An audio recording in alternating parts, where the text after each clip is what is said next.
Sejam todos muito bem-vindos ao Reconectando de hoje, um Reconectando especial, no horário também especial.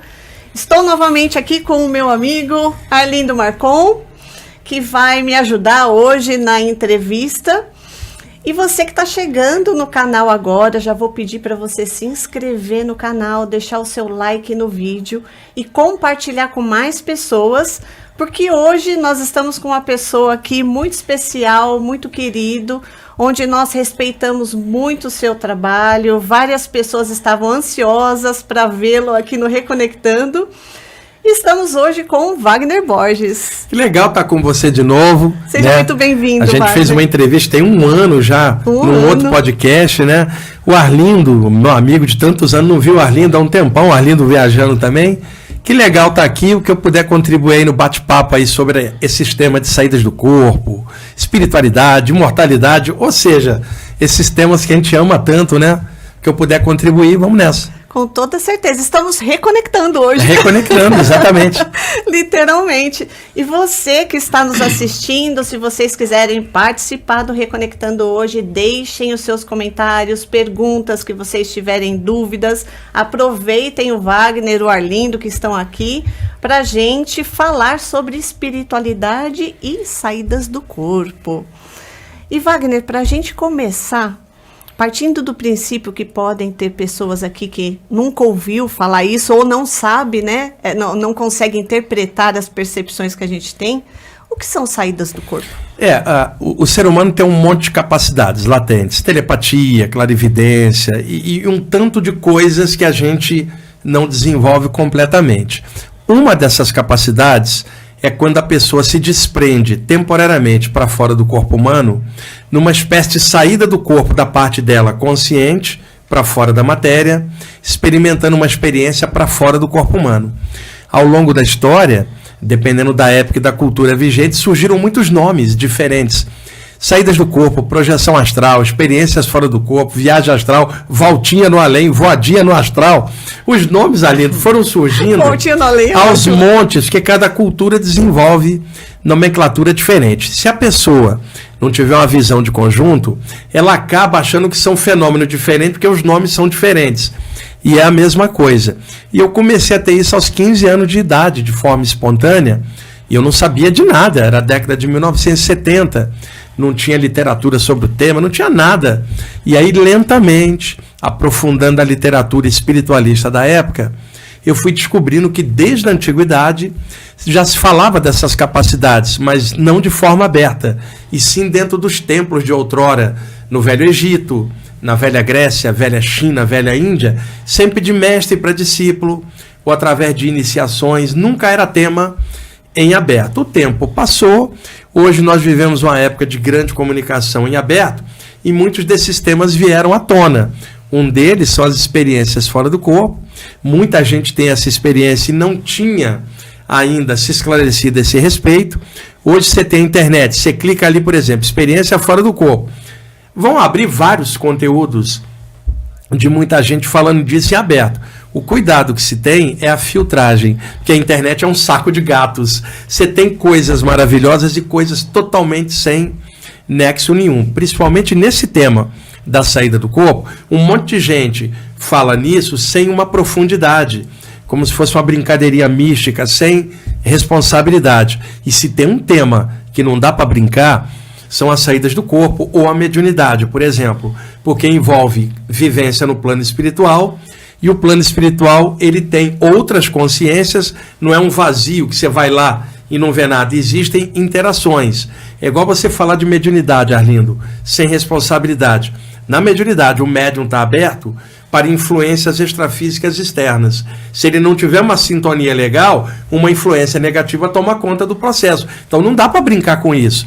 Saídas do corpo, elas são naturais, podem ser desenvolvidas. Porém, qual é a intenção?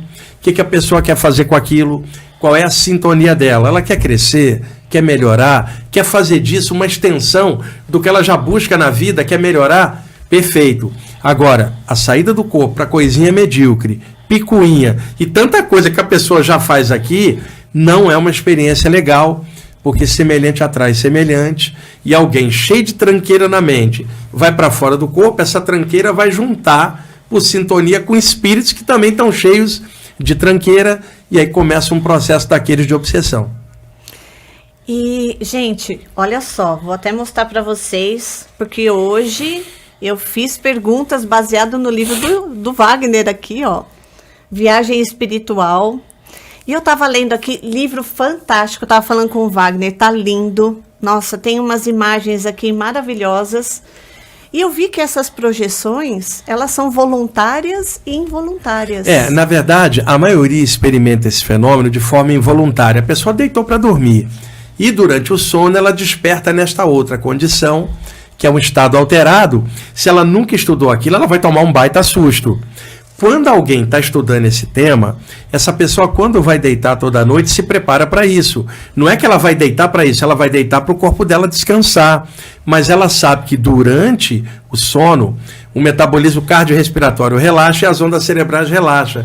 Então, a aura da pessoa se distende e nisso está a possibilidade dessa saída. Então, uma pessoa vai deitar, se ela tem esse conteúdo em mente, ela pensa, meu corpo vai descansar, mas eu, enquanto ser espiritual aqui na Terra durante o dia, posso me desprender e acessar outros níveis, depois retornar à matéria que já está descansada com outro conteúdo que me melhora, inclusive, no dia a dia. Então, nesse sentido, a pessoa se prepara para que aquilo seja um pouco mais consciente, enquanto que antes era espontâneo e inconsciente. Então, daí o estudo que se tem. Hoje a literatura de saída do corpo é muito grande, tem muitos autores bons, autores sérios, né? Então hoje alguém pode pesquisar, e alguém que queira iniciar nesse assunto, o primeiro passo, leitura sadia sobre o tema. E outra, leitura de conjunto, não fica preso num autor X ou Y. Observa as principais obras, tira um conteúdo médium e vê aonde que você se insere. E aí sim você pode caminhar calçado com isso. Na internet hoje, tem muitos jovens que entram, falam assim, alguém tem uma técnica infalível de saída do corpo, ela não estudou nada, cara. Ela acha que é uma brincadeirinha mística de dar uma voltinha do lado de lá. Saia do corpo em 3 dias. Saia do corpo em 3 dias, técnica infalível. A técnica infalível é uma pancada na cabeça, cara. O cara desmaia e sai do corpo. E sempre lembrando, Arlindo, que a morte também é uma saída do corpo definitiva. Então ninguém passa uma encarnação sem ter uma saída. Pelo menos uma. Pelo menos uma. É garantido. Porque às vezes chega alguém e fala assim, é garantido que se eu estudar isso eu vou ter uma saída do corpo? Falo, calma, uma está garantida mesmo que você não estuda. Porque um dia você entrou, um dia você é obrigado a sair. Só que quem está estudando saída do corpo, não se atinou de que a morte também é uma saída do corpo definitiva. Acontece que esse estudo das saídas do corpo temporárias, ele te dá uma noção de como é o outro plano ainda em vida. E isso te prepara para um dia, quando for a definitiva, você ter uma base. Esse livro, ele tem 58 imagens coloridas do artista Leonardo Dolfini. Ele já está na 8ª edição, esse livro, ele circula bastante. Qualquer livraria grande tem. Editora Luz da Serra. Quando a gente fez o material, a gente pensou, e a editora, colocar um trabalho que fosse técnico, com textos legais, mas com imagens didáticas para a pessoa se inserir. E deu muito certo. Nossa, ficou incrível. O livro está circulando bastante. Eu tenho propostas de tradução para ele também, para outros idiomas. Papel especial. A gente conseguiu. A primeira versão de 1995, Nossa, cara. Olha como ficou lindo. Era uma versão da editora Universalista na época, e foram feitas naquela ocasião 2 versões. Depois a editora Luz da Serra conseguiu o direito de fazer, e aí ela contratou o Leonardo Dolfini para refazer os desenhos, e aí, numa era mais moderna, os desenhos com a impressão ficaram excelentes. Wagner, ouvindo você falar dessa maneira, a responsabilidade nossa de fazer uma higiene mental antes de dormir, que eu acho que a maioria das pessoas hoje não se atenta a isso, até pela velocidade. Exatamente. E a pessoa vai dormir, o corpo está cansado, mas a mente fica em looping, girando com as coisas do dia a dia, Arlindo. Girando e girando, então isso deixa o sono entrecortado, porque as ondas cerebrais estão querendo relaxar, mas o pique mental continua acelerado. Seria legal, na hora de deitar, um hiato entre a vigília e o período do sono. Quer dizer, já que eu vou entrar no sono, tendo a possibilidade de uma saída do corpo, deixa eu deixar o mundo carnal fora. Amanhã, quando eu acordar, deixa o mundo espiritual de lado e entra no mundo carnal de volta para trabalhar. Então as pessoas não fazem esse desligamento da vigília para dentro do sono. Mergulha no sono, enquanto o sono não chega, ela fica girando as coisas do dia a dia, preocupações. Estava conversando com a Arlindo, às vezes girando picuinhas, encrenquinhas com os outros. Combinando, né? Vou pegar fulano amanhã, essa DR não acabou, fulano vai escutar amanhã. E já ela mergulha assim, então não dá para ela ter uma consciência um pouco melhor, porque ela mergulha com a consciência focada nas coisas dessa compressão que é a vida na matéria. Uma saída do corpo é uma descompressão do corpo espiritual para fora do encaixe. Ela tem que estar preparada para essa descompressão. O Arlindo vai mergulhar, então vai a grande profundidade. Ele vai vestir um equipamento de mergulho que o tanque aguente a pressão, para poder aguentar lá embaixo. Então, ao vir para a matéria, a gente vestiu uma roupagem que é o corpo humano, é uma compressão, para viver na profundeza da energia densa que é a matéria. Durante o sono, há uma descompressão, você deixa o equipamento aqui e sai. Então, você tem que estar preparado para ampliar, porque a volta vai ser uma compressão de novo. O problema é que a pessoa deita com essa compressão, e a compressão também está na mente, ela não vai para a descompressão. E aí ela tenta uma experiência fora do corpo, comprimida com o valor da matéria, não vai dar para ela entender o que rola lá fora. Ou seja, a frequência que a gente dorme é a mesma que a gente vai sintonizar lá. Exatamente. Então, o meu raciocínio, eu vou deitar, eu já desligo das coisas. Por exemplo, a pessoa acabou de ver um filme intenso, de suspense, ela está cheia de adrenalina por causa do filme. Ela desliga já com o controle remoto na cama e vira de lado, e ela arrasta as imagens do filme para dentro da mente. Pode olhar, ficar sonhando em looping com cenas do filme ou alguma coisa que ela ficou pensando. Então, se alguém assistir um filme, o que eu recomendo? Não durma imediatamente. Dê um tempo para desintoxicar a mente das imagens. Numa das aulas que você deu, eu passo isso até hoje quando eu dou aula aqui para os meus alunos. Né, que você falava, 1 hora antes de dormir, uma musiquinha calma, isso, uma literatura elevada para colocar a mente num processo. A leitura perto da hora de deitar não pode ser de coisa do dia a dia, ela tem que ser de algo que fale do outro plano, para que a tua mente fique interligada de que está na hora de mudar de fase. Então, uma música tranquila na hora de deitar, uma leitura sadia, não deita carregando as coisas. E outra coisa, Arlindo, que o pessoal faz, o pessoal se entope de cafeína. Eu adoro café. E acho que sem café não é possível ficar encarnado, Arlindo. Só que eu não tomo café à noite. À noite eu tomo chá sem cafeína, chás de erva. Mas durante o dia eu tomo café. Então imagina, uma pessoa vai, ela jantou, come um pedaço de chocolate, que além da gordura, açúcar, tem muita cafeína, toma uma Coca-Cola ou uma Pepsi com mais cafeína e depois arremata com o cafezinho, depois vai deitar. E ela fala assim, agora paz e luz. Paz e luz como? Ela tá toda cafeinada, cara. E vai ler um livro de saída do corpo, não vai dar certo porque ela tá pilhada, ou vai estar nervosa, a adrenalina está circulando no sistema, não vai dar muito certo. Então muita gente estuda esses temas, mas a estratégia que elas aplicam é errada, se elas não quebrarem o paradigma da vigília na hora de entrar no sono. Toma um Red Bull te dá asas, né? Você vai voar. Então, mas a Red Bull te dá asa nesse plano aqui, não no outro. E muitos também cochilam com a televisão ligada. Então, aquilo que eles estão consumindo continua absorvendo. E se a pessoa começa a sonhar, porque você pode ter o sono leve ali, e aí o que você está escutando influencia e o teu sonho começa a ter conteúdo do que você está assistindo. Você já imaginou você cochilar assistindo o noticiário, cara? Que coisa que você está absorvendo. Não dá muito certo. Seria legal se ela cochilasse assistindo o ensinamento do Buda. Seria diferente, né? Mas se ela está assistindo a TV convencional, a TV traz para dentro lá as coisas do mundo material também. E a mesma coisa, se ela ligar no YouTube, na internet em geral, ficar consumindo coisa também daqui, perto da hora de deitar. Então seria legal, se ela vai assistir algo no YouTube, um conteúdo espiritual antes de deitar, para fazer com que o cérebro dela entenda que todas as vezes que ela vai deitar, ela quebra o ciclo da vigília e se prepara para uma eventual vivência espiritual. A maioria das pessoas não faz isso, é impressionante. E elas leem muito, correm atrás, falando, não dá certo. E outra coisa que eu detectei, Arlindo, muita gente estuda muitos temas ficando entubada de coisa na mente, mas aquilo jamais vem para o coração. É só estudo intelectual, não tem paixão. Algo que você não tem paixão e não tem amor por aquilo, fica um repositório de conhecimento, ele não vira, não se torna energia viva em você. É um repositório de conhecimento.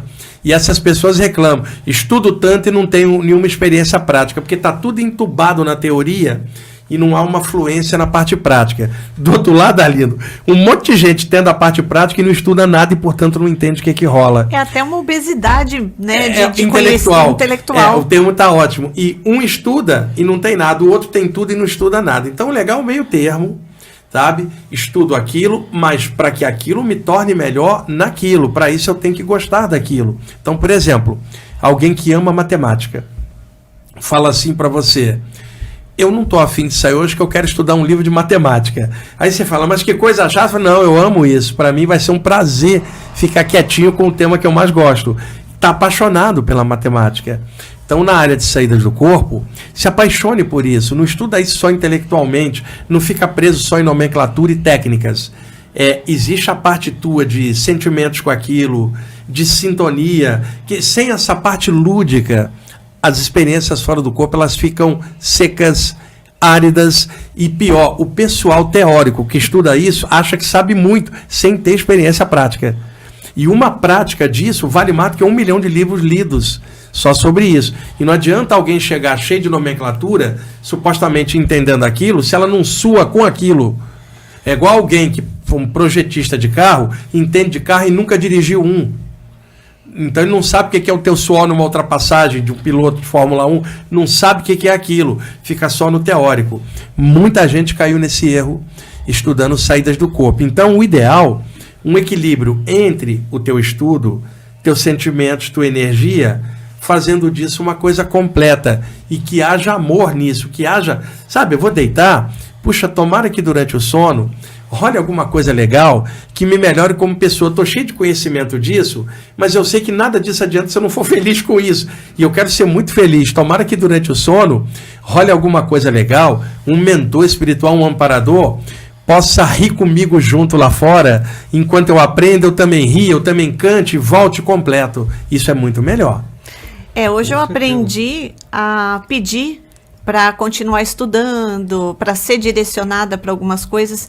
E o livro aqui, Wagner, ele é incrível porque você vai descortinando tudo isso e quando você passa pela sensação, você começa a entender, olha, me aconteceu isso. Então é como se nós, como não, né? A gente continua estudando lá do outro lado legal. E continua desenvolvendo, continua evoluindo. É a percepção que... Agora tem que tomar um cuidado, porque muita gente que estuda qualquer conteúdo espiritual faz isso. Olha, vou deitar... Mentor, então eu chamo de prece do Munhá dos Thundercats. Como é que o Munhá fazia a prece? Antigos espíritos. A pessoa acha que é só isso. Então não adianta ela ficar assim, mentores durante o sono, me leve para estudar. Se aqui ela não estuda nada, cara. Esse é o ponto. E aí, agora você está fazendo certo, você está estudando e se posiciona para que esse estudo continue lá. Porque não adianta nada ficar fazendo prece para o mentor sem você estar preparada para aquilo. Aí já é um milagre, né, Wagner? Aí você está querendo um milagre. A Renata fez meu curso. Então eu falo para os alunos, né? Você quer acelerar o entendimento? Eu falei, pede para que à noite você venha aqui para o Instituto assistir a aula, porque eu dou aula aqui toda noite. Cara, mas é fantástico. Todas as turmas... Sempre tem aluno que chega, cara, passei essa semana, estava lá estudando, você estava explicando isso, Isso acontece muito comigo. Cara, é muito legal. Quem trabalha com comunicação aqui, em algum nível, também trabalha do lado de lá. E tem muitas palestras e cursos que rolam do lado de lá. E acontece uma coisa muito legal, por exemplo, um grupo de espíritos está ali. E seres espirituais elevados descem, quer dizer, condensam e falam, vocês estão desencarnados, está na hora de passar, e eles não aceitam. Fica aqueles caras tudo grudado, The Walking Dead, não quer sair da inércia. Você é levado fora do corpo lá, o Arlindo é levado. E o Arlindo chega e fala, tem vida após a morte, vocês podem passar para outro plano. E os caras olham e prestam atenção no Arlindo. Aí você chega, Renato, e fala, peraí, veio um ser de luz aqui, falou as mesmas coisas que o Arlindo está falando e vocês não prestaram atenção e não aceitaram. O Arlindo é um cara da Terra, veio fora do corpo e está falando a mesma coisa, vocês estão prestando atenção? Não era para prestar mais atenção no ser de luz? Os caras vão falar assim, mas eles são anjos, o que eles fazem está fora da nossa alçada. Mas por que você está prestando atenção no Arlindo? Arlindo é um homem igual eu, se ele consegue, eu consigo. Então tem lugares que é melhor alguém daqui, fora do corpo, naquela média humana ainda, que esses espíritos entendem, do que um ser de luz vir sem que eles tenham referência de algo melhor. Então, muitas vezes tem palestra fora do corpo, pasma, Renato, para falar para os caras que eles estão desencarnados e que eles podem alcançar outros níveis. Então, os mentores pegam pessoas aqui e levam, eles ficam de outro ponto inspirando, você fica aqui, eles jogam na tua mente, você vai e os caras passam do lado de lá, segue a vida. Aliás, durante as palestras e aulas, né, eu vejo aqui, quando 10 anos de PPB, né, o Wagner aparece, você tem os encarnados sentados aqui e a arquibancada atrás. Toda sexta-feira tem mais desencarnado assistindo palestra em PPB do que... E isso em todo lugar sadio, você vai ter alguém fazendo uma atividade, vai ter o duplo daquilo, cheio de seres espirituais, também pegando aquilo, porque eles não têm condição de pegar aquilo lá, porque eles estão apegados a esse plano. Então os mentores criam um campo de força, mantêm os caras ali, eles prestam atenção em tudo que está rolando aqui. E sabe o que eu notei? Você tem esses desencarnados que são trazidos e você tem gente desdobrada também que vem assistir a palestra. E outra coisa que acontece, dependendo do horário, gente de outros lugares, por causa do fuso horário, né? Então, por exemplo, você está dando uma palestra aqui 3 horas da tarde, você está aqui no bairro do Ipiranga. Para o chinês lá é 3 da manhã, cara, e às vezes traz alguém de lá e aí não tem a barreira idiomática na mente, ele capta aqui e ele acorda lá com uma nova ideia. Por exemplo, como também pode ocorrer o contrário, alguém lá na China, 3 da tarde, está fazendo algo, alguém daqui é levado durante o sono. E uma coisa que eu descobri nas sessões clássicas de desobsessão, Arlindo, você tem, por exemplo, 30 médiuns numa sessão clássica, tem 300 espíritos carentes, não dá para acoplar todo mundo. O que os mentores fazem? Dilatam a aura do ambiente, onde cabe 30, passa a caber 1000. E aí o médium fala, esse ambiente parece maior do lado de lá do que do lado de cá, porque não está limitado tridimensionalmente. Isso acontece em palestras também. Trabalhos espirituais sérios sempre terão componentes extrafísicos, se não tiver, porque o trabalho não é sério. Porque quando o trabalho é sério, ele é utilizado como link pelo plano espiritual, porque sabe que ali vai gerar coisa boa para poder reverter para esse pessoal do lado de lá. Então, estava conversando com a Arlindo, a responsabilidade de trabalhar com essas coisas, ela não é só ir lá dar uma palestra ou fazer uma reunião. Isso envolve, a gente não trabalha no varejo, nós trabalhamos no atacado, cara, porque o que você mexe repercute para muita gente. Por isso que a gente sempre fala da profundidade, responsabilidade. Não estou falando de doutrina, estou falando de caráter. Você vai mexer com uma área dessa, não mexa com isso de forma leviana. E observe, se é o despertar da sua consciência, não é uma brincadeirinha mística, não é ir do lado de lá, fazer dancinha do TikTok do lado de lá e voltar. Isso é, como diria um hindu, é a dança do Shiva, cara. Transformação, transmutação. Então busca lá o que você buscaria aqui. Melhora pensamento, melhora sentimento e melhora energia. E é claro, faz o seu melhor, como você tenta aqui. E aqui a gente tem acerto e erro. Vai, leva o acerto e erro e vai melhorando o acerto, diminuindo o erro. É o que dá para fazer. E às vezes quando você faz um tipo de trabalho, as pessoas, algumas, ficam preocupadas em quantas pessoas vão ter. Eu fui ver a data, era exatamente o mesmo dia em que 7 anos atrás eu fiz a primeira. Estava fazendo 7 anos de roda. Então aqui hoje, pelo tamanho físico, para que você possa deitar confortável e fazer um processo legal, eu limito em 15 pessoas fisicamente.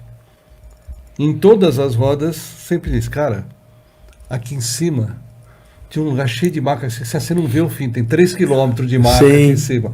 Então eu falo, essa roda ela existe mensalmente e sempre vai ser feita. Assim como você faz o trabalho da quarta, eu faço o trabalho da... Não interessa, esse aqui é o trabalho da doação. Porque eu faço a roda para esse plano aqui. Esses 15 aqui pega carona nesses exatamente. 50 mil que estão aqui em cima recebendo atendimento. E aliás, pessoal, eu estou conhecendo hoje a casa nova aqui, Tá, o podcast, a casa, o instituto aqui do Arlindo. E parabéns pela energia, tá muito legal. A casa aqui no Ipiranga, maravilhosa. Eu gostei muito aqui da casa. Aquele parabéns, viu, Arlindo? Eu que agradeço. Aliás, isso aqui é fruto, né, de muito do que eu aprendi naqueles 10 anos sobre os pontos de luz. Né? Não tem concorrência nessa área. Nós precisamos. Não, a gente precisa de mais gente fazendo espaços legais. Quem faz concorrência nisso não entendeu nada, cara. Nada. Quanto mais gente estiver vibrando, diminui o trabalho pra gente. Porque quanto menos vai sobrecarregar quem está trabalhando. Chegou aqui há pouco tempo, fez o curso. Né? Cara, ele acabou de abrir a casa dele. Cauêzinho. O Cauê, 3 meses. meses. E o pessoal, cadê ele? Ele acabou de abrir o espaço dele. E vamos torcer para ter sucesso e irradiar luz. Mais um ponto de luz. Exatamente. Então, assim, quantos passaram por aqui só para destravar os medos, os traumas e abrir os seus espaços e estão assim multiplicando. E outra, você pega às vezes pessoas que trabalham com isso, tipo assim, fulano ou fulano abriu um espaço. Não vai dar certo se não tiver aqui, achando que o grupo lá é a melhor coisa do universo, a última passagem. Última bolacha do pacote. Não. Cada um tem o seu caminho. Cada um tem seu caminho, sua característica. Não tem que ter grupos totalmente padronizados, tem que ter 1 milhão de grupos diferentes. O que tem que ter por sobre eles é uma coisa chamada luz. É a unidade. Agora, a diversidade de formas e de expressões, não tem quem está certo ou está errado. Tem qual é o objetivo, o que você está fazendo com aquilo. Sendo positivo da luz e ajudando a humanidade naquilo que for possível, não me interessa se é umbanda, espiritismo, ocultismo, teosofia, cristianismo. Me interessa o seguinte, no saldo final, aquilo melhorou você, está melhorando quem está frequentando lá, está vibrando algo melhor, e outra, compreende outros trabalhos em linhas diferentes também funcionando, senão não adianta nosso grupo é de ponta, nossa nomenclatura é melhor, nossa abordagem é superior. Você já viu que isso é uma auto-obsessão de grupo. Eu trabalhei muito tempo ali com o espaço da Cida Godoy, né? Eu fiquei 1 ano trabalhando lá em Brumadinho, lá no Inhotim, estava na área de TI ainda, né? Diretor de TI lá. E quando eu voltei, né? 1 ano parado, né? Diminuiu as práticas, não tinha um lugar para você praticar. Eu cheguei aqui em São Paulo, tinha acabado de mudar, procurei o centro para tomar um passo, sabe? Vou dar uma limpada no campo, que eu estou pesado. E foi engraçado, porque aqui na Domingos de Moraes tinha uma escadinha assim, tinha um centro que ficava no andar de cima, e exatamente do lado dessa escadinha tinha uma igreja dessas, não era Universal, sabe? Qualquer uma dessas, não me lembro qual era a linha, porque tem um monte delas parecidas. Aí estou sentadinho ali na assistência esperando, né? E tá um tititi ali. Daqui a pouco, dia de caboclo, né? Chega o caboclo. Pensa no cara puto, né, velho? Ele falou, vamos parar com esse tititi aí. Vocês falam que vocês são melhores, que vocês estão aqui em cima, que os outros estão lá embaixo. Cara, aqui em cima não tem barreira. Toda missa eu estou lá trabalhando junto com o pastor. E quem está sentado aqui do meu lado? É os que ficam do lado do pastor lá embaixo. Aqui a gente não tem essa divisão. Vocês criam essas divisões aí embaixo para ficar gerando atrito. A gente trabalha tudo junto aqui. Então é exatamente isso. Não interessa a linha. Cara, aqui em cima é uma atmosfera só. Porque esse Exu que está aqui, ele acabou com aqui, ele é anjo aqui na igreja. E é o mesmo ser. Cara, você usa a plasticidade do corpo espiritual e toma forma que for melhor para você funcionar. Na verdade, nós todos aqui embaixo somos como criança. Então, o adulto que vai lidar com a gente, que é o mentor, tem que lidar com a gente igual criança. A roupagem que a criança gosta. O tipo de doce que a criança gosta. Porque a gente é muito infantil cá embaixo. Perfeito. Eu falei pra Renata esses dias que ela tava lá com aquela, toda vez que fala em guardião, não sei o que, eu vejo o Ganesha. Sabia que ele ia tirar o sarro do meu Ganesha de novo. Renata, o Ganesha é o patrono espiritual lá nosso, o nosso trabalho de radiação de energia. É o Ganesha também. Então, o Ganesha começava a aparecer para mim e eu falei pro Arlindo, né? Ele até estava brincando comigo, porque eu sempre estudei mais o budismo, essa linha, e eu não conhecia, né, a característica do Exu, como o pessoal falava. E aí a gente fez a ayahuasca e o Ganesha aparecendo para mim, sempre o Ganesha, e eu perguntando, mas e o meu guardião? Quem ele é? Eu comentei para ela que eu tava com um amigo ali na 25 de março, e não, pô, tá ruim aqui os negócios, não sei o que, Eu falei, não, bota o Exu na porta aí para parar esses roubos, né? Coisa de picuída, de pegar negocinho e sair sem pagar. Não mexo com essas coisas, não sei o que, Aí eu olho pro lado, assim, um Ganesha desse tamanho na porta, falei, isso aqui? Não, esse aí é o removedor do obstáculo, não sei o que. Assim, na Índia chama Ganesha, lá na África chama Exu, filho. Ele não sabia se ele jogava o Ganesha no meio da rua. O arquétipo do Ganesha, o Ganesha é filho de Shiva e Parvati, né? E ele é considerado removedor de obstáculos pelo seguinte, o elefante, na Índia, é usado muitas vezes para tirar toras do caminho, que ele é um animal muito forte, então ele limpa a trilha. Então o elefante, na visão de um indiano, por exemplo, ele tem uma função, às vezes o cara tem um elefante no quintal, eles têm elefante de estimação lá, é diferente do nosso contexto ocidental. Então quando fala remover obstáculos, incluindo os hindus, fazem prece para o Ganesha remover obstáculo. Só que num sentido, aprofundando a parte espiritual, obstáculos fazem parte da vida. Se o professor remover o obstáculo do aluno, que é a prova, como é que o aluno vai ser aferido? Então não é possível remover obstáculos que são da vida. Então que remoção de obstáculos são essas? A remoção da arrogância, a remoção da ignorância, que é o que impede você de vencer os obstáculos de fora. Então Ganesha é o removedor das tralhas do ego da gente, não é das provas do mundo que fazem parte. Ali tem uma pedra, um obstáculo. A pedra faz parte do mundo. Agora, a sua maneira de olhar a pedra e olhar o obstáculo pode ser criativa ou não. Ganesha é o removedor da ignorância para você entender que o obstáculo faz parte da vida e superá-lo. Então não é o obstáculo de fora a pedra, é o ego da gente que é a pedra de dentro. Que na simbologia dele é o ratinho, né? O ratinho, a cada divindade hindu tem um animalzinho, como se fosse um animal de poder, se eu quisesse usar uma linguagem xamânica. O animal do Brahma é um cisne chamado Hamsa ou Paramahansa.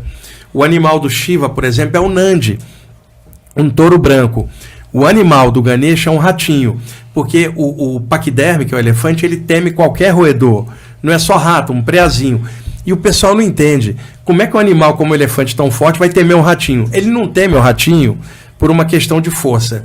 É que a tromba do elefante por dentro, a mucosa da tromba, é muito irrigada de veios, vasos. Então, muitas vezes o ratinho entra pelo buraco da tromba, né? E aí o elefante trava. E ao travar, o ratinho morre esmagado, ele fica arranhando e rompe os vasos e o elefante morre de hemorragia. Então o medo que o elefante tem não é do rato, é de dar um acidente do roedor entrar na tromba. Então, quando colocaram o ratinho como animal de poder do Ganesha, tipo assim, Ganesha não teme nada. Sabe aquela coisa, Hulk esmaga? É. E ainda tem a outra. Se diz que quando o Ganesha desce no astral inferior umbral, que tem meandros, ele é muito grande, ele manda o ratinho como batedor na frente. Tipo assim, Alindo, vai lá e localiza os caras que estão fazendo a arruaça. O ratinho vai, localiza, volta, fala, estão lá, e Ganesha vai e arrebenta tudo. Então, o ratinho tem vários significados. E o Ganesha faz todo sentido, porque eu estava numa fase bem assim mesmo, sabe? Morrendo para algumas coisas, para olhar de uma outra forma. E aí, a hora que eu fui ligando os pontos, aí eu participei de um ritual de Ganesha, peguei mais algumas informações lá, e eu mandei o áudio para ele. Falei, mas por acaso ele é o guardião que eu tanto fiquei falando? Aí o Arlindo, E também tem algo, o Arlindo também sabe, mentores tomam a forma daquilo que seja a atmosfera circundante, a egrégora. Então, às vezes um mentor toma o formatão de um ícone, de uma referência. Tem uma falange de mentores que eu já vi muitas vezes fora do corpo, todos eles tomam a forma do Ganesha, como se fossem milhares de Ganeshas. Não é que eles são elefantes com forma humana, são mentores que plasmaram para manter uma egrégora quando eles vêm de lá para cá. Às vezes o cara é uma bola de luz. Ele vem fazer um trabalho aqui pesado, ele toma a forma do Ganesha, porque aquilo lhe dá uma condensação, uma força nesse plano. Então tem falange do Ganesha, por exemplo, eu sempre vejo falange do Shiva, como você vai ter falange de Exu, falange de Preto Velho, não fique preso a isso. E outra, o Preto Velho, ele não pertence a nenhuma linha afro ou a Umbanda. O Preto Velho é um ser do universo, pertence ao universo, e já foi chinês e alemão em outra vida. A gente tem que ter visão aberta, apenas trabalha dentro daquela vibração. Alguém fanático dentro de uma linha não vai admitir isso nunca. Ele acha que o Preto Velho é dele e da linha dele. Não, Preto Velho é um ser... Que é preto e que é velho. Exatamente. Aí eu brinco que nem todo Preto Velho tem problema de coluna, cara, porque e o novo, o preto novo não tem? É. Então, assim, são arquétipos. Agora, é claro que você pode pegar um cara que viveu como negro e tal, desencarnou e mantém aquilo porque ele quer, mas muitos outros trabalham por arquétipos, plasmando, e você não vai imaginar que o plano extrafísico dotado de alta plasticidade vai ter uma forma só. miríade de formas, né? O importante não é o formato, é qual é o conteúdo, a qualidade da energia e da ideia veiculada. E a gente vai avançando nos estudos, eles vão mudando a forma de se apresentar. E isso para mim ficou muito claro.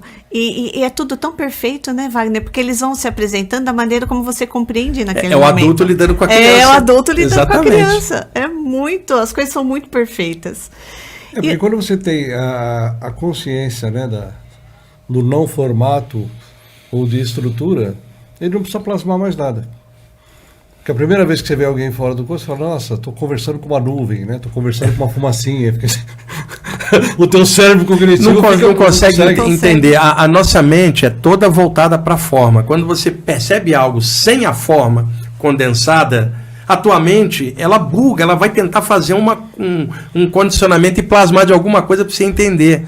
Porque é muito difícil, no reino da forma, entender algo sem forma. E entre o sem forma e a forma dele, você tem miríade de outras manifestações, né? Por isso a gente não pode fechar pacote, achar que sabe tudo ou ficar radical numa coisa só. Num ritual de ayahuasca foi muito engraçado uma vez, né? Porque eu estava recebendo ali umas instruções e eu já estava lá uns 3 anos, já tinha feito uns 200 rituais de ayahuasca, né?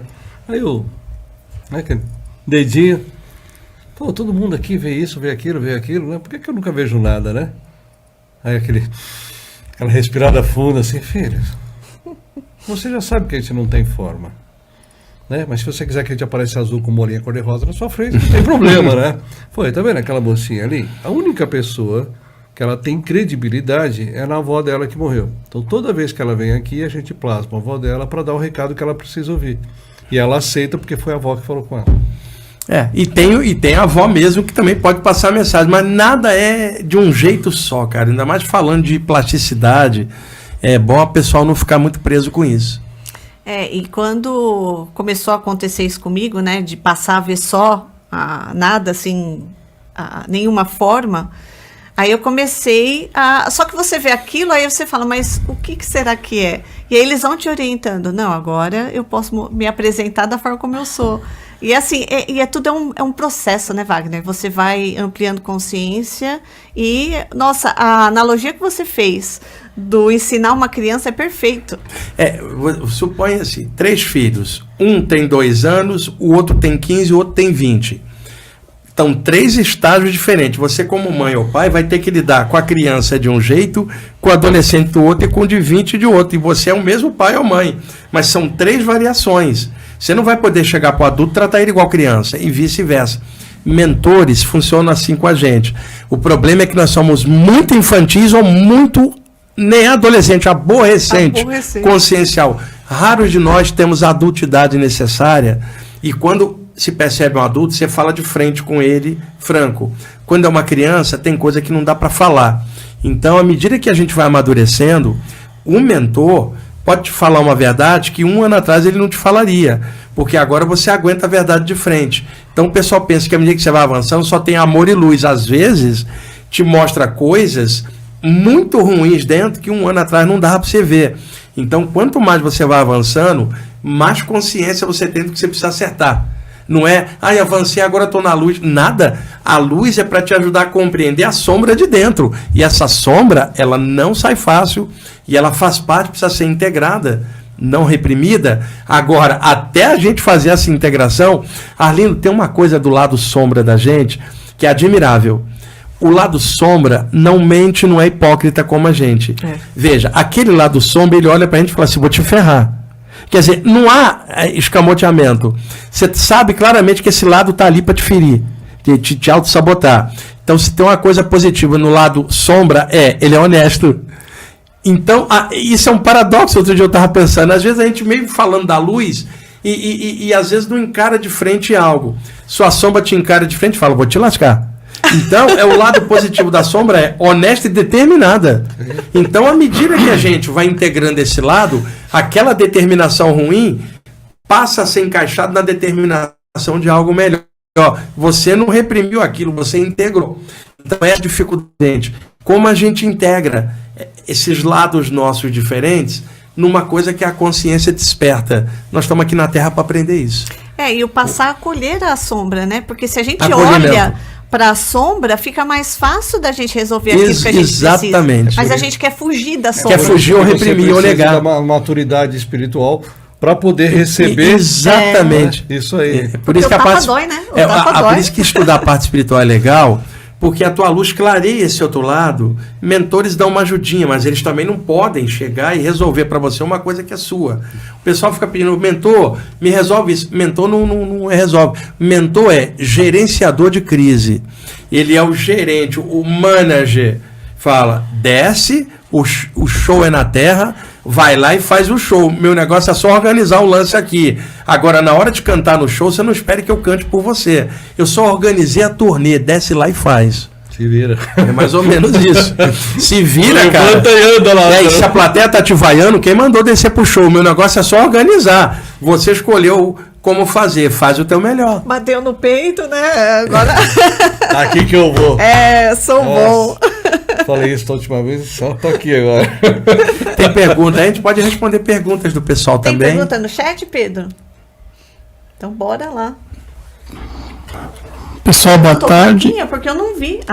O Pedro é um manager. É o cara que só produz. O Wagner já entrou no campo e falou, já tem pergunta, e tem pergunta aqui. O Flávio deixou a primeira pergunta aqui, colocou assim, Wagner, o que fazer quando acontece o balonemã só do umbigo para baixo ou o corpo astral se desprende só do umbigo para baixo? E isso é, como é o nome dele, Pedro? Flávio Souza. Isso é hiper comum. Balonemã é uma expressão que surgiu na parapsicologia francesa. É assim, você vai aplicar um passe ou reiki ou cura prânica, te dá uma sensação que as mãos estão ficando grandes. Só que não é isso. A passagem da energia pelos chakras das mãos dilata a aura das mãos. Então é natural que um passador de energia sinta uma dilatação da aura das mãos.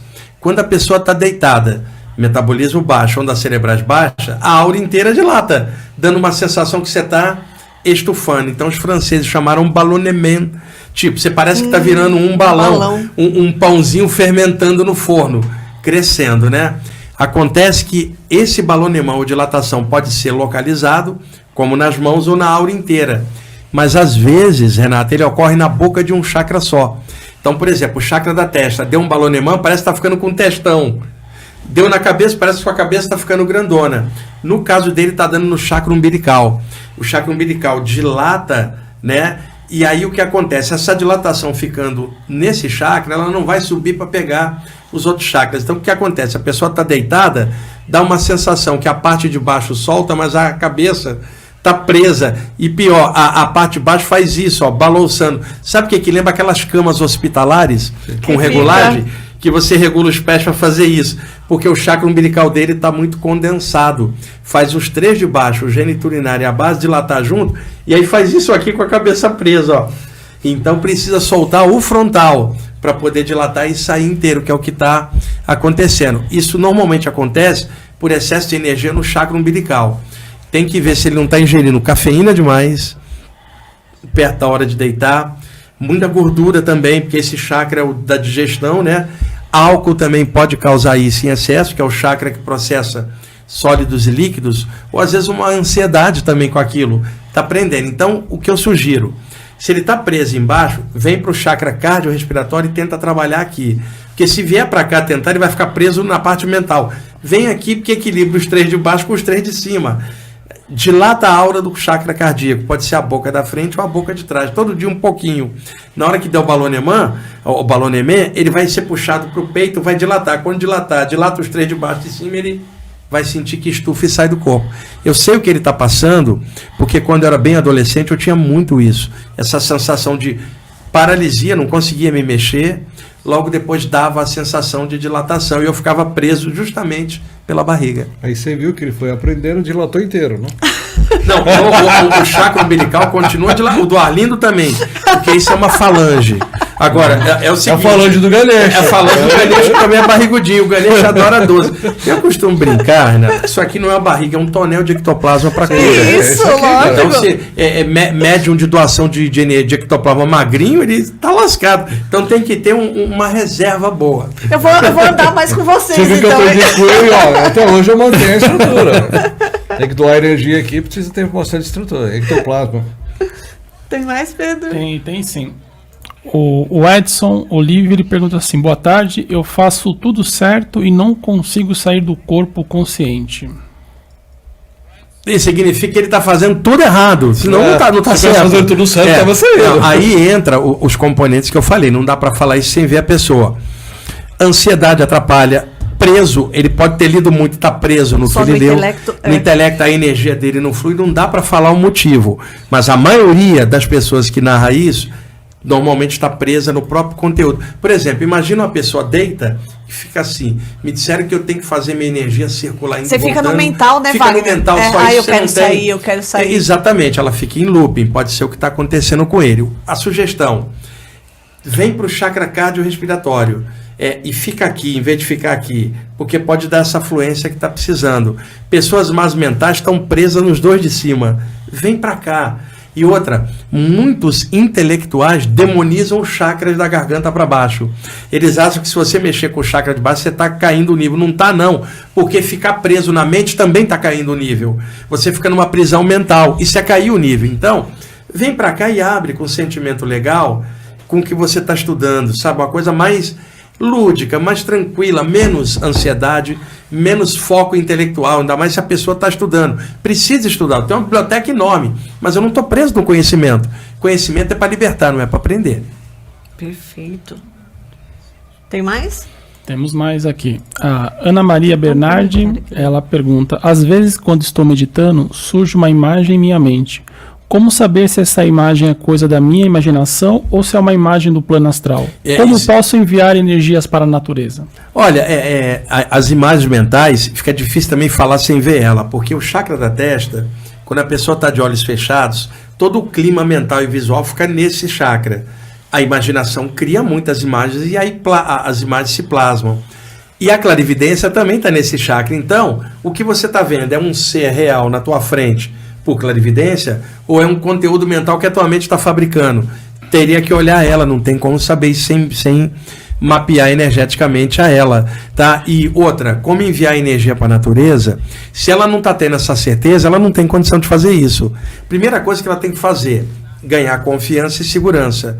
Então, deixa eu pensar na natureza da Terra como um planeta vivo, e faz parte disso a humanidade, porque não adianta eu jogar energia para a floresta e para o mar apenas enquanto elementos da natureza. O ser humano também faz parte da natureza. Então, pensa no planeta como um todo, incluindo todas as raças, porque eu vi gente que queria jogar energia para a humanidade, era racista. Tipo assim, ela tirava todo um povo, uma raça da radiação, porque ela não gostava. Então, tem que ser de forma incondicional. O planeta inteiro, incluindo a humanidade, os bichinhos, o mar, a floresta, a natureza da vida planetária. Pensa nisso quando for irradiar uma energia. Ela está focando de forma equivocada e somente aqui. Novamente, só aqui. Vem para cá, para o cardiorrespiratório e trabalha um pouco por ali. Perfeito. Tem mais, Pedro? Sim. Eu estou tentando ver um trecho do Tiago Arantes, ele faz a pergunta: num sonho, eu fazia uma técnica de receber energia deitado e olhando para o céu. Energia entrando pelo frontal e sendo exteriorizada pelos outros chakras. Tem fundamento algo assim? Tem, porque existem técnicas assim, de você usar um dos chakras, que você capta uma energia do alto e faz a energia fluir pelos outros chakras. E se ele está deitado nesse suposto sonho, que não parece sonho, né, Aline? Está deitado olhando para o espaço e captando aqui, isso vai fluir para os outros chakras. Isso é uma técnica, eu não acho que seja um sonho, não. É que muitas vezes uma saída do corpo, quando a pessoa volta, Arlinda, ela apaga e acorda horas depois.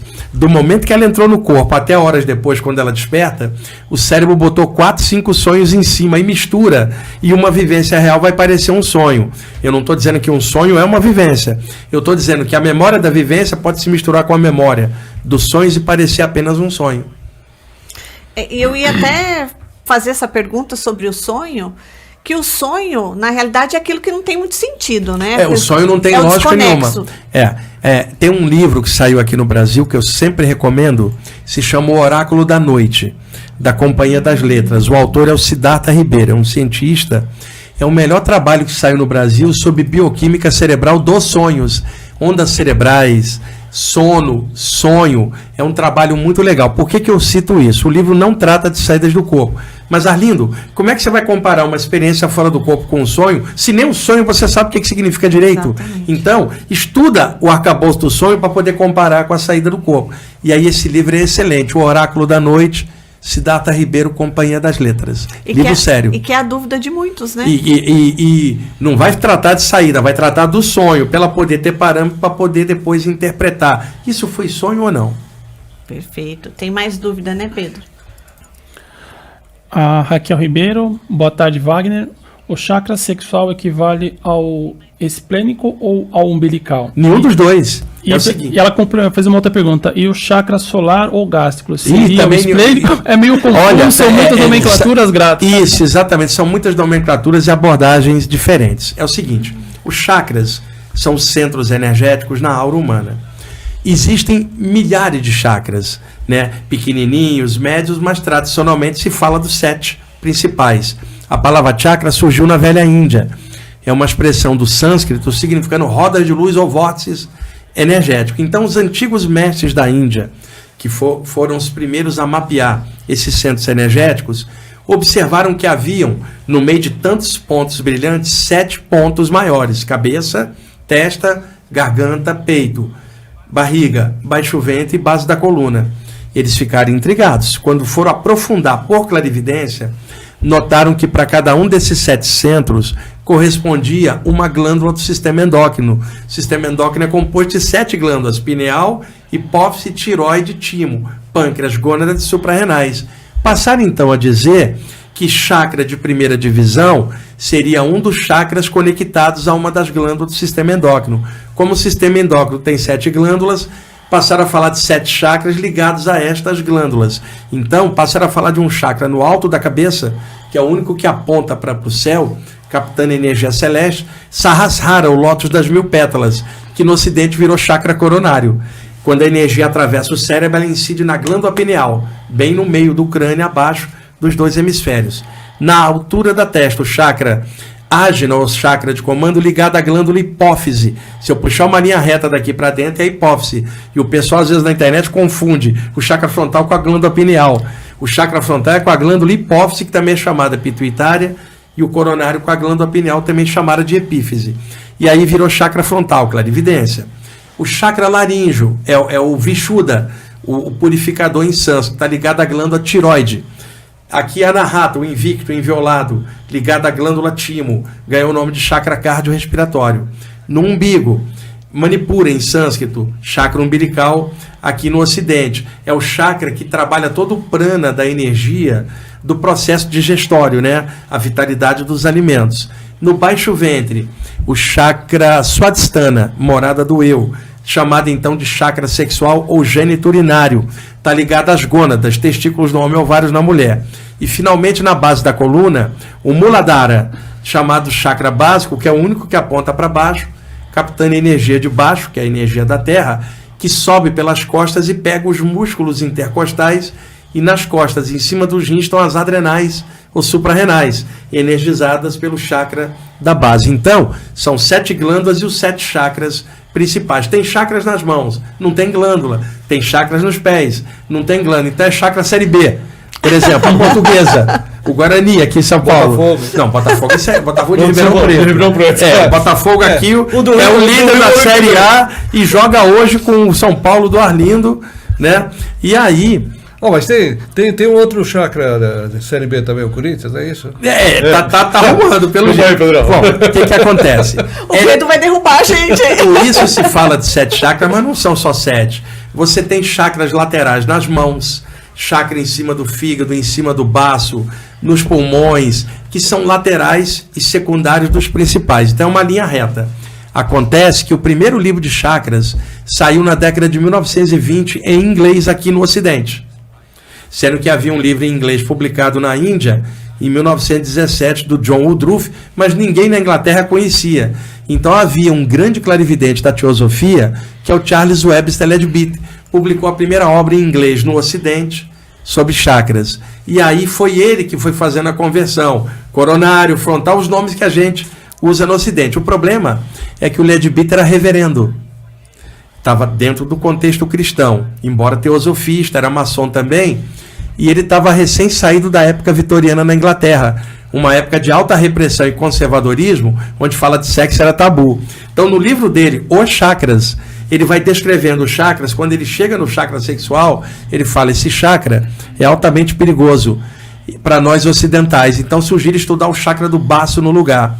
Renata, baço em inglês se chama spleen, daí o nome chakra esplênico. Ele tirou um principal que está ligado com testículos do homem, ovários na mulher, e botou um que não tem glândula no lugar. Além dele, tirou um cara da série A e botou um da série B, porque ele não tinha coragem de encarar a sexualidade como adulto. Daí a confusão da pergunta dela, se o chakra sexual do baço não é o chakra sexual, é um dos 7. O chakra do baço é um lateral que foi guindado a principal por algum grupo que não queira falar de sexualidade. Eu brinco, o chakra sexual não é só sexual, ele é geniturinário, porque alguém vai falar assim, mas eu não tenho atividade sexual, mas urina, é obrigado, como é que você vai tirar esse chakra daí? Então, essa é a confusão do chakra sexual com o chakra esplênico. E a outra é que o chakra umbilical, alguém fala assim, o chakra umbilical fica onde? Eu nunca entendi essa pergunta. O nome umbilical está dizendo umbigo. Ah, mas me disseram que aqui é chakra gástrico na boca do estômago. Meu umbigo não é na boca do estômago, tá de sacanagem. O meu também não. Então o que acontece? Depende, você fez plástica. Não, cada chakra não, o meu tá no lugar. Tem chakras secundários menores. O frontal tem 2 nas têmporas, o coronário tem 2 nas laterais, as mãos têm os dedos. Então o chakra umbilical tem 3 chakras secundários. Um no fígado, um no baço e um na boca do estômago. Tá? São secundários que respondem ao principal, que é o umbilical. Então repara, ó, baço, fígado, estômago. Aqui está o umbigo. Se eu puxar uma linha reta do baço para o estômago e para o fígado, uma linha do fígado para baixo e uma do baço, você tem uma figura triangular. Então isso os hindus chamavam de triângulo prânico. No meio desse triângulo, o plexo solar, que é um conjunto de nervos, não é um chakra. Então daí a confusão com chakra do plexo solar. Não, chakra umbilical que energiza o plexo solar, que não é chakra. Acontece que tem um chakra na boca do estômago, secundário, que o pessoal chama de solar. Daí a confusão dela. E eu estava até conversando com a Flávia antes do programa sobre a importância do primeiro chakra. Porque você vai trabalhando a parte espiritual, você fica voltado para os chakras aqui. Abstrai e esquece da importância dele. Exato. E se não fosse para lidar com a Terra, você não teria encarnado. E outra coisa, historicamente, Arlindo, houve uma demonização dos 3 chakras de baixo, por parte de yogis ou ocultistas que queriam só meditar para o lado de lá. E aí o yogi reencarna em São Paulo, como é que vai ser? Vai ter que sair para trabalhar e lidar com... ter que comer, vai ter que andar. E aí, eu sempre brinco, depois de uma vida no Himalaia, vem para São Paulo e encaixa aqui para... Aí vai ter que... Meditar no Himalaia é fácil, quero ver a Paulista.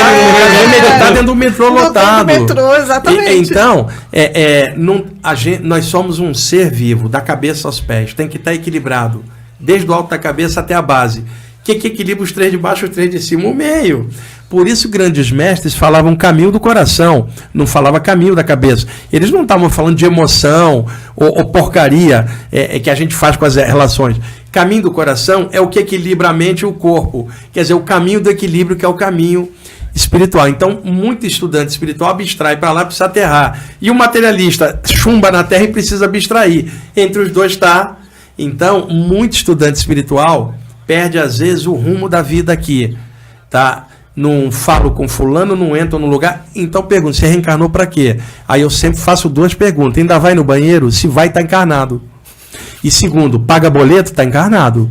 Porque o boleto é a maior prova que você está encarnado. Ah, eu vim do planeta tal. Mas teu boleto vem com o CEP da Terra, não vem com o CEP do planeta tal. Você pode ser pleiadiano, oriano, mas no momento você está com o passe preso à Terra. Então, e outra, fica um monte de gente na internet valorizando outros lugares e desvalorizando a vida na Terra. Quer dizer, o corpo te oferece um corpo, uma nova chance de recomeço, você vai valorizar lá e não aqui. Se jogar Terra contra Ório, contra as Pleiades, eu visto a camisa da Terra.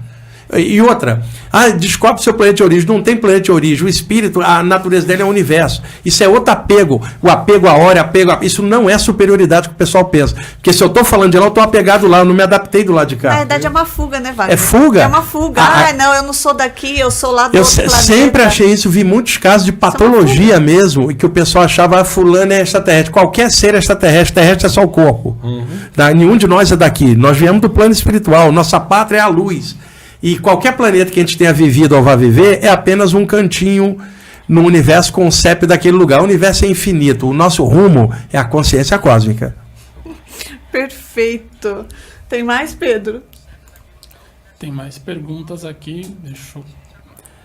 A Matani Tatu, ela perguntou assim: pode explicar o exercício de meditação budista praticada nos mosteiros, o caminho do dragão?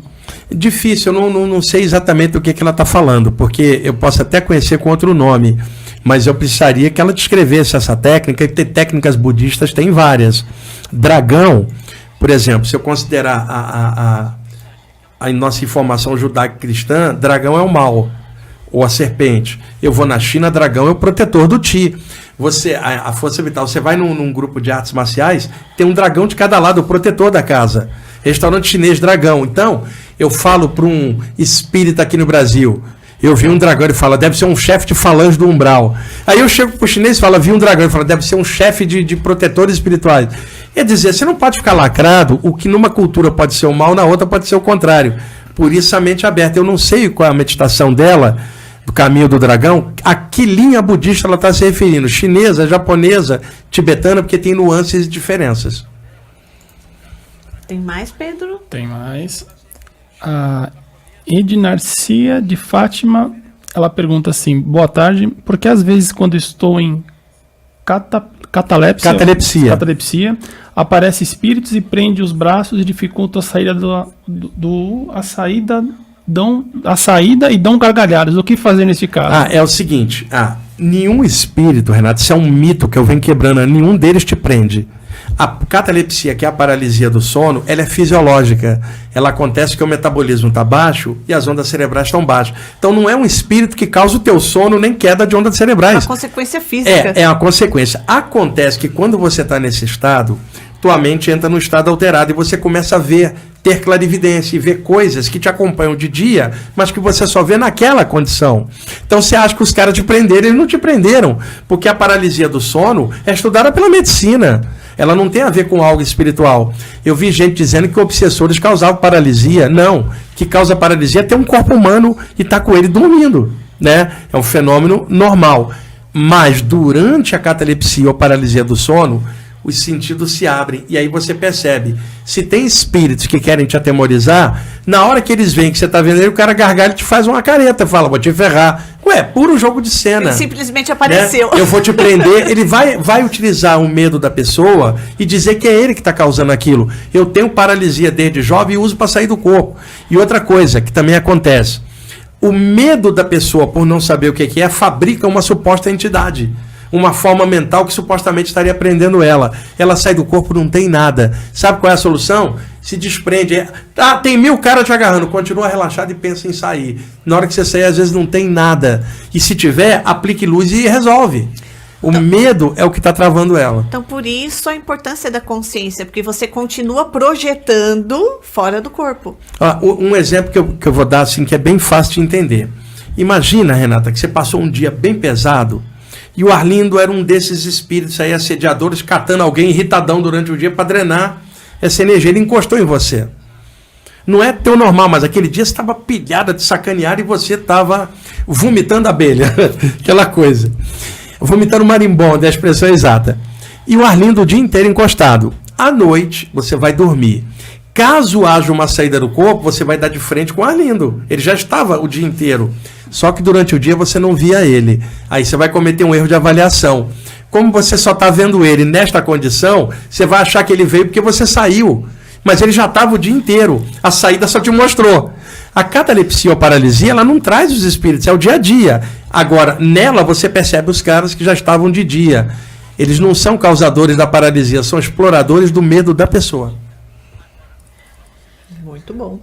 Na catalepsia, eu lembro que você explicou lá, você está expandido, você não saiu do corpo. A consciência está fora, mas como a consciência está fora, eu não consigo mexer. É um meio a meio. Além do metabolismo estar baixo, a energia está toda meio para fora. Aí, o que você faz? Não se mexe, relaxa, porque aí ela vai fluir para fora, você sai. Se você se apavora, a adrenalina dispara e a energia que estava para fora é contraída para dentro. Você fala assim, eu estudo isso há décadas. Eu tenho essas paralisias e torço para que hoje mesmo aconteça mais uma. Agora, quando eu era adolescente, eu achava que tinha um espírito me prendendo. Até eu descobri essa técnica. Ninguém me ensinou isso. Eu descobri que ficando quieto, eu flutuava para fora do corpo. Pô, não tem nada. Mas às vezes eu vi espíritos. Mas eles não eram os causadores da minha paralisia. Isso é fisiológico. Perfeito. Pedro, mais uma? Tem Melo 23 pergunta: Wagner, por favor, ensina uma técnica para proteger a energia do casal na hora da relação para nenhuma energia externa chegar. Olha, depende de onde o casal está. Se o casal está dentro de casa, já tem o próprio clima da casa e o clima do casal. Se o casal está no motel, o motel é roleta russa, né? Você não sabe quem estava lá antes. E existem espíritos que às vezes viajam ali pelo motel drenando. Habitam ali, né? Habitam, mas não é todo motel, não vamos demonizar o motel. As pessoas têm que ter um lugar para ir. A gente está no mundo, tem que ter cabeça aberta. Mas ninguém entra no motel para meditar ou rezar. Então, e não é que é bom ou ruim, é apenas humano. O clima é mais energias rolando daqui.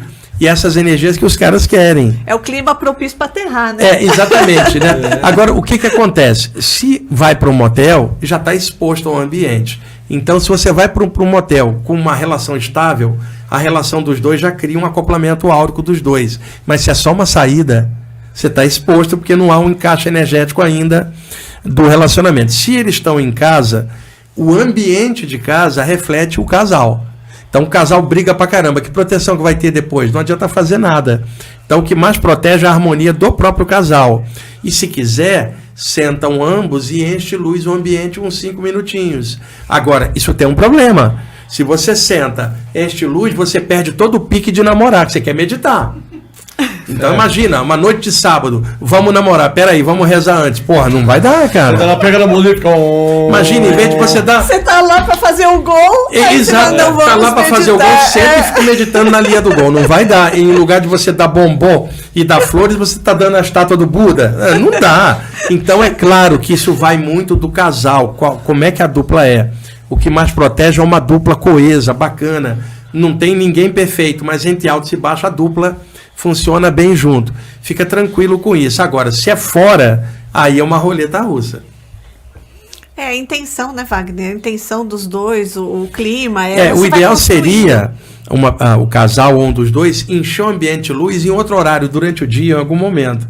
Mais tarde é hora de namorar, sabe? Você tem a hora de meditar, a hora de dançar, a hora de namorar e a hora de você pensar nas coisas. Então, um casal tem uma atividade natural, por isso eles estão juntos, né? Por uma atividade de conjunto. Então tem que ter um momento lúdico do casal, tem que ter uma janta junto, ir ao cinema junto, sair de mãos dadas junto. Não é só estar ali, não é só sexo, é vida em conjunto. Nesse sentido, o que protege o casal é a sintonia, mas se um dos dois encher de luz o ambiente, não pela relação sexual, mas para manter a família bem dentro de um campo de luz, isso protege o casal também. Perfeito. Pedro, acho que nós vamos para as últimas perguntinhas por conta do nosso tempo. Tem mais alguma? Tem mais duas aqui que eu deixei aqui. A Luciene Bellingham, acho que é o sobrenome dela. Nas projeções astrais, nunca vi meu corpo na cama. Isso é normal? Gratidão. É normal, muita gente relata isso. É o seguinte, o medo da morte é diferente do medo de morrer. O medo de morrer é celular, o instinto de sobrevivência. O medo da morte é uma ideia na mente. Quando você encaixa aqui na matéria, teu corpo tem medo de morrer, porque é um ser vivo. Agora, o medo da morte você não tinha quando entrou, você era uma criança. Você vai sendo educado a temer a morte. Aí criamos, no imaginário, um ícone representando a morte, que é uma caveira com um capuz e uma foice e uma mortalha. Para representar, alguém fala, lá vem ela, quem lá morte, lá meia-noite. Você fica achando que vai vir um ser espectral te buscar?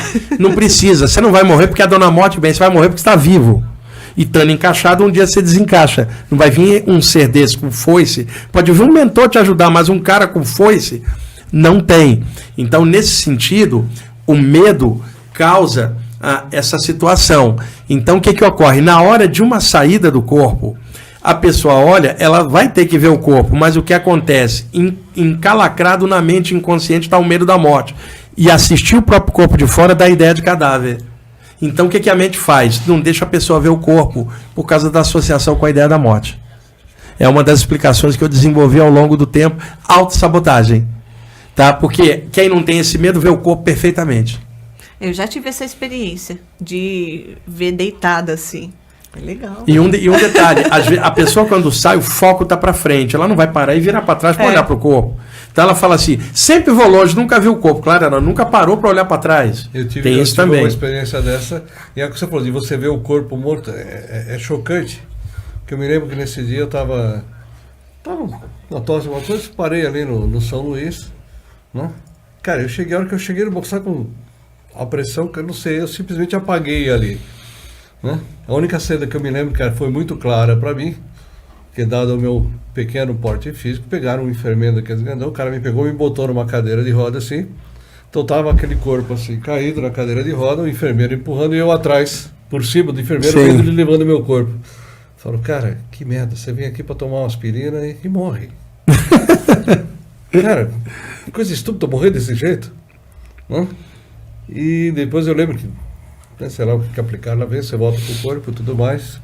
Eu lembro que nesse dia, lá na época do Facebook, vamos falar 20 anos atrás, isso aí, que eu acabei escrevendo um texto sobre a impermanência. Uhum. Né? Você sai, eu lembro na época, a namorada tinha dado de presente para ela um som de alarme, vida elétrica no carro, então eu deixei o carro dela ali na casa de som ali, e ela foi comigo até o hospital, e eu falei, cara, tem um carro aqui, agora como é que ela vai voltar? Aí aquela pensamento, como é que ela vai voltar? Tem 2 carros agora, puta, tem que avisar todo mundo, puta, ceia do banco, aí você fora do corpo, olhando seu corpo ali, já meio pensando, e agora, o que aconteceu aqui? Né? Quais as ações? Quais são as ações? Mas o primeiro impacto de você ver aquele corpo caído ali, e você do lado de fora, né, vendo que você, só aquele montão de carne, dá um... Mas você fala, ai... Então, talvez essa... É uma espécie de trava inconsciente, e é claro que isso é cultural, e tá? A própria pessoa não sabe disso, porque ela olha, ela tem que ver, mas às vezes há esse bloqueio inconsciente para não ver, para não associar com a ideia da morte. E às vezes o que te dá um pouco mais de segurança é o cordão. O cordão de prata, muita gente também não vê, mas você sente o puxão. Eu vi várias vezes, é um feixe de energia. O nome cordão de prata é metafórico, né? Na hora que você sai do corpo, da cabeça aos pés, projetam-se milhares de filamentos que se juntam, formando um feixe só. Que ele é como um campo aqui, e na ponta é uma pontinha engatada no corpo astral. E a tradição esotérica chamou de cordão de prata. O nome vem do Eclesiastes da Bíblia, capítulo 12, versículos 6 e 7, onde o pregador da Bíblia, que era o sábio Salomão, sob pseudônimo, diz que na hora da morte rompe-se o cordão de prata, o espírito sobe ao céu, o corpo desce à terra, significando que havia um elo ligando os dois, e que se romperia na hora da morte. Séculos depois, os ocultistas, em homenagem ao pregador, chamaram de cordão de prata. Não é uma corda e muito menos de metal, mas a pessoa leiga, que não pesquisa, ela fala, e se alguém partir? Não tem como partir, que isto não é uma corda, e isso só se rompe na hora da morte do corpo. Não é a saída do corpo que causa a morte, é a morte que vai causar a saída do corpo. E a pessoa morre, não é porque ela sai do corpo, é porque ela está dentro do corpo, sujeita à morte desde que nasceu. Eu acho que a experiência que eu tive, o que me deixou assim menos com medo na época, né, foi exatamente sentir essa... A gente sente um puxão, você, né? Você sente puxão atrás, parece que você está preso por um monte de chicletinhos que... Sabe aqueles movimentos de slow motion, câmera lenta? Parece que você quer ir para frente e algo te puxa para trás, quer ir para frente e algo... são esses filamentos do cordão de prata. Quando você ganha uma certa distância, 4, 5 metros, para longe... Você sente o movimento livre, porque você saiu do campo energético do corpo humano para o campo energético planetário ou outro plano. Aí você fica leve, livre e solta. Pedro, vamos para a última perguntinha? Vamos lá. A última pergunta é assim: recordamos de alguns sonhos e projeções da noite? Essas lembranças são seleções do espírito ou é aleatória? Aleatória, totalmente, principalmente sonho. Sonho é aleatório, é o cérebro girando demais, descarregando tensões psíquicas. Por isso aquele livro lá, O Oráculo da Noite, seria legal. Sonho é uma coisa aleatória. Agora, uma saída do corpo tem conteúdo, tem noção de tempo, espaço normal. Mas o problema é quando você encaixa e mistura tudo. Então, o que acontece legal? Encaixa no corpo e abre os olhos. Aí não dá tempo do cérebro misturar, você lembra tudo. Mas se encaixar e apagar, vai dar essa diferença. Mas ela é aleatória. Foi uma dica que você deu que eu passo para os meus alunos. Deixa um caderninho no lado. Isso, não grava, porque se você... Muitas vezes a pessoa, inclusive, tem um sonho e ela acorda, lembra. Aí dorme de manhã, ela não lembra mais. E isso é um sonho que ocorre dentro da cabeça. Imagina uma experiência fora da cabeça. Se você não registrar, vai esquecer mais fácil. Então vamos encerrar o chat por conta do horário. Wagner, para quem tem o desejo de adquirir o seu livro, como que é possível fazer isso? Qualquer livraria grande tem e pode conseguir pelo site da Luz da Serra, luzdaserra.com.br. Inclusive eles têm desconto lá, pegando pelo site, vem pelo correio. E olha, eu tô lendo o livro, eu tô quase no final, e praticamente tudo que o Wagner tá falando aqui tá muito claro e ilustrado nesse livro. Gente, olha, super recomendo. 8ª edição já. E assim, tá uma edição linda. É que a gente não tem oportunidade de mostrar assim com mais detalhes para vocês, mas olha, vale super a pena. Vou colocar, se me permite, até o site da Luz da Serra no corpo do vídeo, para que vocês tenham acesso e realmente adquiram esse livro, porque é fantástico. E depois, se você permitir, passado uns dias, uma semana, eu espelho o programa também lá no meu canal do YouTube, que tem muita gente, porque muita gente vai vir assistir os outros episódios aqui, acaba ajudando também na divulgação. Claro, uma troca, né? Como que nós falamos, é só compartilhando, e isso é compartilhar tudo e ir somando, né? E para quem quiser acompanhar o seu trabalho também, Wagner? Olha, o meu canal no YouTube é Wagner Borges, apenas isso, é só clicar ali.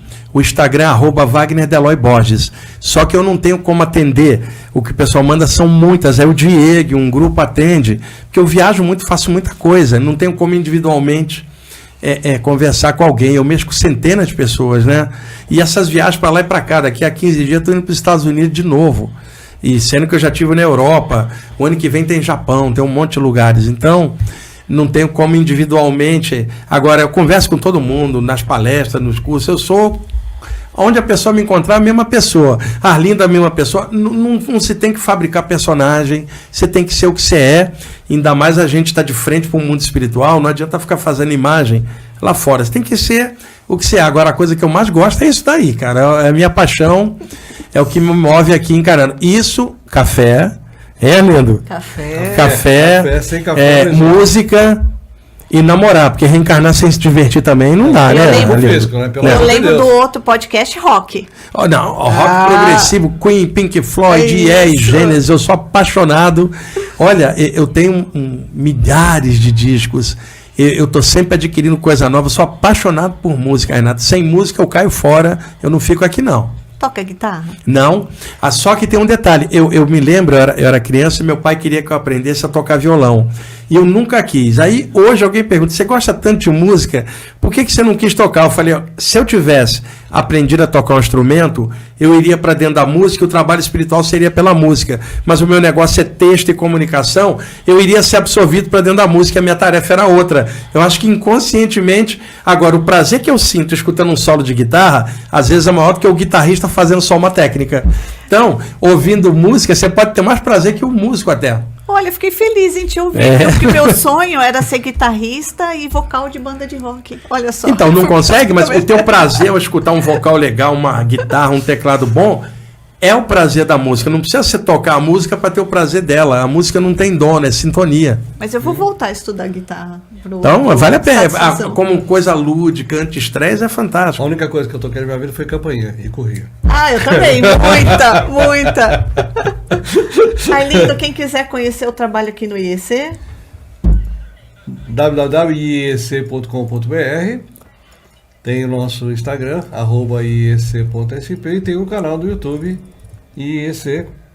Lá tem os vídeos, vários que eu participei, alguns que eu gravei, alguns conteúdos. E Wagner, gratidão enorme. Arlindo, prazer, tinha anos que eu não revi o Arlindo. Nossa, rapaz. Muito gostoso os dois aqui. Que bacana, o Arlindo tá aí. Que eu admiro muito. O que a gente tem hoje aqui é fruto, né, do que a gente foi estudando, aprendendo e multiplicando, né? E só lembrando, ninguém sabe tudo. A gente está aqui para aprender um monte de coisa. Às vezes alguém pode conhecer bem um tema, mas não conhece tudo. Então, a gente tem que somar, mente aberta. Nenhum de nós é espiritualizado como acha que é. O fato de estudar temas elevados não significa que sejamos elevados. Significa que nós estamos tentando melhorar. Então, não há ninguém espiritualizado na Terra. Tem muito fake, muita gente passando fantasia de iluminação. Desceu aqui num planeta que tem fome, dor e um monte de coisa, não dá para você viver só de luz, pensando só em você ou no seu grupélio, não. Isso aí é um abraço na humanidade. Quem trabalha com irradiação de energia tem que abraçar o mundo. As dores do mundo fazem parte da gente. Nenhum de nós é Buda. Nós somos espíritos encaixados para trabalhar, aprender. Tá brincando com o Arlindo. Mise e fio tem que trabalhar. Encarnou é trabalho. Não tem a coisa. Eu falei, já tô barrigudo e careca, né? Só falta iluminar agora, né? O problema é esse. E assim, o desejo pela iluminação é uma armadilha do ego da gente. Se você perguntar ao Buda se ele é iluminado, ele vai falar, o que é isso que você está me perguntando? Ele não tem a menor ideia. Ele nunca esteve atrás de iluminação. Ele estava buscando o equilíbrio. E buscando o equilíbrio, ele alcançou um estado que os hindus chamavam Budi. Budi, em sânscrito, é iluminação ou inteligência pura. Então, Buda deriva de Budi, aquele que despertou, o iluminado. Mas eu garanto que o Buda nem usa essa nomenclatura, porque isso é uma coisa nossa daqui, né? E eu quero aproveitar o gancho que a gente está falando de viver aqui. E eu até ia esquecer que semana passada eu esqueci de divulgar o workshop. Aproveitando que eu vi que o Wagner fala da prosperidade, aqui também tem um ponto da importância, quero convidá-los para participar do workshop que eu vou fazer junto com a Renata Fraga aqui no IEC, no dia 19 de outubro, sobre prosperidade consciente. Então, nós vamos trazer a abordagem da prosperidade de dentro para fora, isso, a verdadeira prosperidade, a conexão com o todo, com essa abundância. O que a gente fala, né, Wagner? O deixar o externo e, na realidade, a gente exteriorizar isso, o nosso porque interno. Você já reparou, Arlindo, também, que o pessoal que trabalha com a ideia de prosperidade é só a parte material, que faz parte, mas sem uma prosperidade de dentro, tá cheio de gente com tudo na vida suicidando. Exato. Quer dizer, o sucesso material não é a verdadeira prosperidade. É bom ter um carro legal, uma casa legal e ter se possível, dinheiro para pagar o boleto. Agora, a vida não se resume só a isso. Você precisa ter conteúdo de consciência, lidando com o interno e o externo em equilíbrio. Prosperidade é equilíbrio. É a gente se preencher isso, de nós mesmos para conseguir exteriorizar isso. Exatamente. Então, no dia 19, vai ser um sábado, nós vamos ficar aqui o dia todo com métodos terapêuticos para ajudar você a olhar a prosperidade de uma outra forma. Aqui no IEC, eu vou pedir para o Pedro colocar o link de inscrição. Vocês podem fazer a inscrição pelo site e também aqui pelo IEC. Vocês podem entrar pelo site do IEC, vai aparecer lá, Prosperidade Consciente. E nós vamos utilizar aqui o IEC novamente, né, Arlinda, segunda edição. Então, estão todos convidados para fazer parte desse sábado conosco. E eu não posso esquecer de entregar o presente da Sandra. Opa, obrigado. A Sandra, que trabalha com o Japamala, da Japa. Ela faz pulseiras e japamalas artesanais. E todo mundo que passa pelo Reconectando... Você sabe que as expressões, isso aqui chama mala. Mala é uma palavra do sânscrito para rosário, né? Uhum. Então, quando você repete um mantra, seja falando ou mentalizando, chama-se japa. Em sânscrito. Quando você usa um mala fazendo a contagem, japa, mala, mas o rosário é só mala, tá? Porque você pode fazer a prática do japa sem o mala. E isso na Índia, porque japa mala aqui na Liberdade é outra coisa. Para aquele japa ler o mala, brincando. Eu tenho alguns amigos assim. Então, só para considerar, porque aqui no Brasil todo mundo chama japa mala, isso é mala utilizado na prática de japa. Que legal. E a Sandra, ela deixa o carinho dela para todos os convidados. Obrigado, muito obrigado. Que passam aqui pelo Reconectando. Obrigado. E é isso, Wagner. Gratidão. Então, a hora que você chamar aí mais para frente, aí, viu, Arlindo? Vem de novo com o Arlindo aqui. A gente bate um papo sobre chakras, outro tema, aprofunda. Vamos sim. Tá bom? Gratidão, Arlindo. Ainda encontrei a Flávia aqui também, que eu não vi há um tempo. Gratidão, né? A Flávia, ao Pedro, com todo o suporte aqui. Gratidão a todos vocês que estiveram conosco no Reconectando até agora. E nos vemos na próxima quarta, no horário normal, às 20h30. Até mais, gente. Valeu.